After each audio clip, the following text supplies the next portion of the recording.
తల్లిపాల ప్రాధాన్యతను చాటి చెప్పే అమ్మపాలు అమృతాలు వీడియో సాంగ్ను హైదరాబాద్ రవీంద్ర భారతిలో రాష్ట్ర సాంస్కృతిక శాఖ డైరెక్టర్ మామిడి హరికృష్ణ, ప్రముఖులు, గాయకులు రామాచారి ఆవిష్కరించారు.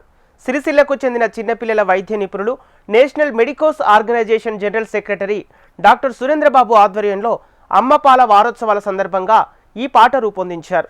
ఆధునిక కాలంలో అమ్మల లాలన పిల్లలకు కరువైందని, ఆగస్టు 1 నుంచి చేపట్టనున్న తల్లిపాల వారోత్సవాల్లో ఈ పాటతో తల్లుల్లో మంచి అవగాహన కలుగుతుందని, అమ్మపాల ప్రత్యేకత ఈ పాటలో అంతర్లీనంగా ఉందని సాంస్కృతిక శాఖ డైరెక్టర్ మామిడి హరికృష్ణ పేర్కొన్నారు.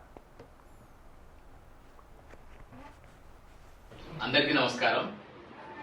ప్రతి సంవత్సరం ప్రపంచవ్యాప్తంగా ఆగస్టు 1వ తారీఖు నుంచి 7వ తారీఖు వరకు తల్లిపాల వారోత్సవాలుగా నిర్వహిస్తున్న విషయం మనందరికీ. తల్లిపాలలో ఎన్ని పోషకాలు కావాలో, ఎంత రోగనిరోధక శక్తిని పెంచగలిగే అంశాలు కావాలో అవన్నీ కూడా తల్లిపాలలో లభిస్తున్నాయని ఎంతో మంది శాస్త్రవేత్తలు ఎన్నో పరిశోధనల అనంతరం చెప్పిన వాస్తవం.